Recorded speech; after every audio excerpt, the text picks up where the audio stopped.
What is this Frankenstein mess right here? Danger noodles. It's a danger spaghetti. Yeah, pretty much. Just hooking the battery cables up. I've got this one wrapped around a old crappy cable, so it can't ground out against the body. Power to the coil, power to the fuel pump. This one is on our awesome red ground cable. Pump is grounded to that, and yeah, that's all it needs. Okay. And then to start it, we take the battery cable and do that number. Oh, welcome to get done. All right, so I guess the next thing for us to do is to just Make sparks. do it. Yeah. All right. Head her up and move her I'm out. going to put power to this, which will power up the pump, and we'll prime the bowl, make sure the float doesn't stick, and we're good to crank. You realize there's no way for us to really know that. Well, no, the vent tube will pop out. Okay, go ahead. Fire it up.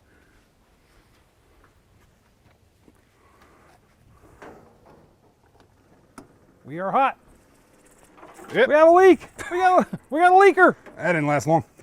It's overpowering the Yeah. Needle and seat. needle and seat on it. We got gas We in do here. have booster now. We got plenty of booster now. Okay, so is pump the problem or is the needle and seat? I'm going to go with probably we may be overpowering. You can go ahead and strike it and see. Here, help me hit it with this one. Yeah, you do that. I'll turn the pump back on. I don't think it's going to make a difference. Sometimes you can whack-a-mole on top of the carburetor and it will do the job.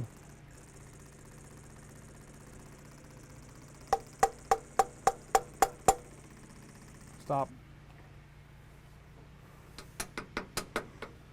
Well, I can pull the top off of it and we can check it. See what it's doing. What we're going to do is we're going to pull the top off of this thing and check it and see what we got going on inside. We may have an issue of the float's not doing right, or this pump is too hot for the needle and seat on this carburetor. Lots of little things can cause these problems. Yeah, go and get that out of there if you can. I didn't tighten it. That's not as important as these four are. Now I gotta undo all that stupid I'm going to stuff. take the choke off. Always something. I'm gonna smell like gasoline. I guess if I'm going to a car guy party, Yeah, smell like perfume. gasoline. Or I cologne. like your cologne. Cheater. You can't do that with a 4100. You can do it with a 2100. Okay, it's overpowering. It's overpowering the needle and seat. Let's it does worry me just a little bit that it's doing that because the needle is actually seated in here really well, but we are over the top of it. I say what we do is we run it. Now we got a full bowl of fuel. Yeah. We run it out, see what we can get on a startup, and if it'll stay running, and if we need to, we just apply fuel to a it. little bit at a time. I'm going to put these back in, and when we come back, we'll do a crunkety crunk. All right, so we have a bucket of water in case we want to spread gasoline onto the ground and into the grass and burn my house down. So Metal building, so we should be good to go. Let's go ahead and take the pump off. Yes, for now. Right. I may have to apply more pump here in a minute. All right, Cam's going to light her up over on the wagon.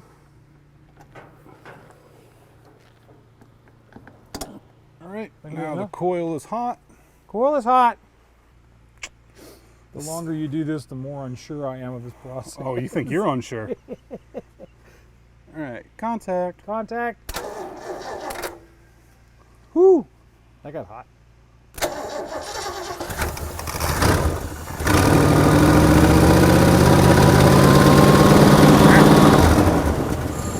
I forgot to put the gasket back in. Let's let it run a second. Pull that down. I want to put the gasket back on it. Really what we're trying to do here is we're wanting to see if we can hear anything that we don't like the sound of in this engine. So far. Now we do have a busted manifold on this side, so you may hear some chuffing. It's hitting on all eight. Yeah, it's pushing a lot of air out around that manifold. Kind of sounds like a hit or miss engine. That's pushing It's fuel out pulling the pump. nasty old fuel out of the fuel pump. I guess maybe I did almost set myself on fire the other day. Danger is the spice of life. That's, Want to kill it? yeah, go ahead and kill it. I'm going to put this gasket back in there. I don't know, dude. I'm pretty darn happy about the way this thing sounds. Sounds better than anything that I own. Nothing you own is running right now. A few. All right, I'm going to put the gasket back on this. I forgot to put it in before in my excitement for seeing the 289. I would love to hear this thing without the manifold leak. I thought you were about to say without the manifold. No, not that. Hey, I don't know how hard that would be. We didn't check to see if the back tires were turning. Oh yeah. 'Cause it's still in drive. Yeah. We never took it out of drive the other day. Did we even check the transmission fluid before? Yeah, we did. Okay. That lights off surprisingly well. Yeah, I'd say this engine's in very good health. I am not going to argue with you on that. Like I said, I'd like to hear it with the manifold in good shape, just to hear how it runs. But I didn't hear anything. The only thing I heard was like the brushes in the generator. Yeah. The generator's going away. We're going to be putting an alternator on the Ranchero. Put a vacuum gauge on it. See if the vacuum's steady. Let's do that. Yeah. Where's our vacuum port? Where's the vacuum port? I think it's I on think the they're all bottom, hard isn't it? line. Early cars like this, all the vacuum ports are hard line. That's a good idea. We're going to put a vacuum gauge on this thing now that we can get it to idle and not set the world on fire literally. We're going to put a vacuum gauge on it and see what our vacuum is pulling right now. We should be around what, 18? Yeah, 18. Probably 18 to 6. Probably, I will say at this age of an engine, 16 I would be extremely happy with. Yeah. I mean, it's idling. That's what I was talking about though. When I told you before, take the idle, set it to it just barely. Mm-hmm. You notice it was a nice 500 Yeah. RPM idle. I was It's- right about where it should be. And for it's- being cold as well, that was an amazingly easy startup. Yep. I was figuring we'd have to muck about with it a bit more. Fat lot I know about things. All right, get the center stud back in it. And then what we're going to do, oops, wrong way. And what we're going to do is we're going to get a vacuum gauge on it. We got to figure out how to do that though. All right, so what we've done is kind of a little ham-fisted, but it should work. Saw it in a cartoon once. We pulled the vacuum line that goes down to the Ford-O-Matic transmission off. You may run into this if you're trying to do a vacuum tune like we've talked about way in the past, and you're doing what we're doing. You may have to do just what we've done here for a vacuum signal. Go into that one port, and we've got a like a pencil-shaped Just a nozzle. a nozzle. Yeah. Let's call it a nozzle that's down inside the port. And we're going to try to pull a vacuum from this thing from that and see what we get. So Cam's going to start it up. All right, coil's hot. In contact. Let me not touch the copper. It's already dead now. Come on. Far too easy. Woo! Mint. There's no bounce hardly. Yeah, no. What is that, 21 inches of vacuum? Perfect. She's happy.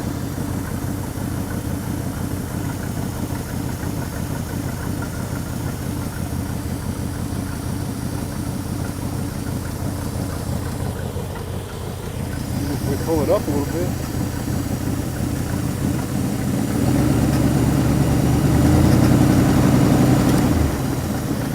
I think it just spit a squirrel at me. Well, That is remarkable. honestly, with it being a 5-bolt 289, what I paid for this car, It's worth the engine. it's worth the engine. Yeah. That engine is in such nice shape. Because you could then take and put all this stuff into a 65 Mustang. All this stuff is pretty common for those cars. Yeah. And have a period correct 65 Mustang-ish. It's a 63. Actually, you know who would buy this engine? A Fairlane guy. 63 to 65 Fairlane guys eat these things up. So that transmission and automatic would be something that would probably sell pretty darn well. Yeah. But we're giving it to Logan. I would like to see a borescope of the cylinder walls. I bet you they look pristine. They've got to. We're running 21 inches of vacuum at idle. Without tuning and without I didn't do anything to that carburetor. Other That's basic tune. That is literally the out the box as you would get. Yeah, it's out of the box. I mean, that's 1.5 turns out. The idle is set to where the blades are just barely touching, so that they come off of it nice. And we haven't messed with timing at all. We don't know what degrees. I wouldn't mess with that timing. That kind of idle. I mean, if you're getting that at 500 RPM, it's idling where it's supposed to, and your vacuum is at 21 inches of vacuum roughly. It's got a little bit of a tick to it, so it may would need something done, but I mean, that could just be a lifter that's kind of sticky, not quite deployment. Yeah, it could probably stand to have an oil change. Yeah. What we'll do with this thing most likely, folks, is we're going to go in, we'll pull this out, and before we put it in Logan's car, we are going to go and work on, we'll pull the heads off of it, we'll go through everything, we'll line everything out, put everything back same, but we're going to go through it and take a look at it. Man, I was expecting a rod knock at idle, I honestly was, because I don't understand why the car stopped. Yeah. Why did somebody quit driving it? I mean, obviously that. That's the, yeah. But it probably was one that they just took it out every once in a while. It wasn't great, but it was okay to drive around in his grandpa's car or whatever. I don't even know what the backstory on it is. Yeah, it probably just got parked at some point and never started again, pretty much. Wow. Somebody took care of it though. Yeah. I mean, I'm amazed. Really am. All right, folks, that's it for this week. We will not be coming back the week of Christmas. Between Christmas and New Year's, you won't see any videos from us. Maybe for that week and the week after. Just depends on what I can talk these guys into during Christmas break. So we will be on our fall, winter, whatever you want to call it, hiatus for 2 weeks. Winter solstice. Winter solstice. Whatever that is. Where we go dance around trees and what do we do around here? Anyway, do me a favor and check out the Patreon account. If we've ever done anything to help you out with your car, think about it this way. If you put some money toward us every month, you're not helping me, you're helping these kids around here, and we've helped you. So let's work that out that way. Andrew is on a part-time basis with us here. We'd love to bring him on full-time, to have him come in here and do more and more stuff with us. But right now, we're not like the federal government, so we are not going to sponsor Andrew without money. No aid packages for Andrew. You're going to get the government cheese for a little while longer. Government cheese. You ever had government cheese? I don't even know if I can legally do that now. Anyway, so that's our thing for Patreon. Also, you know where we're going with this, folks? We're going to Super Thanks. That's right, ladies and gentlemen. The worst name, best idea that YouTube has ever had. And we want you to be a part of it. If you want to give us a little bit of money just for one episode, you can pop that in there and your name will appear right below Super Thanks the next week. It's a really cool idea. There's one down here right now. Actually, I think there's 2 down here right now for this last week. Thank you guys for putting the money where your mouth is and helping us out around here. Besides Super Thanks, we also have to talk about subscriptions. We know we are not going to make it to 100,000. Probably going to happen sometimes in January or February. I'm not okay with that, but I will live with it because it is what it is. So subscribe to the channel, get your friends to subscribe. I don't even care about talking to Cletus McFarland or the guys at Roadkill anymore. I'm going to do it on my own. Heck with them. Didn't get any help from them. Hadn't had any help with them before. Not going to worry about help right now. So that's how it goes. Finally, folks, do me a favor. Be kind to each other. Love on each other. Treat each other nice. You guys have a happy holiday, and we'll see you next time on Auto Resto Mod. Man, need to pull the engine out of this now. Actually, we've got a buyer who wants either one of these 2 engines. He doesn't care which one. He'll probably take the automatic from this one and the 260 from the Falcon, and he's going to put those together in a Fairlane. He's going to buy, it's like a 65 Fairlane. Wow, the door shut. He's going to buy that engine, which... Gotta feel that be as slow as a 6-cylinder. The 260 in a big body. Hey. We're trying to sell this thing. It'll be great. You're going to drive it and you're going to like it. Yeah. So he's agreed to come and help pull the engines. Cool. And so we'll do all of that with him here, and he'll get one of the engines and we'll have the other engine, and Logan will go.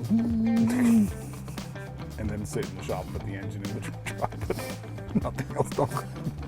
We're hoping for a 5-speed for the Ranchero, but I'm not going to hold my breath on that. But we are going to try to talk to the guys at Modern Driveline and get a 5-speed. So that's possible. So I guess there's nothing left for us to do but just go and have a little bit of a party.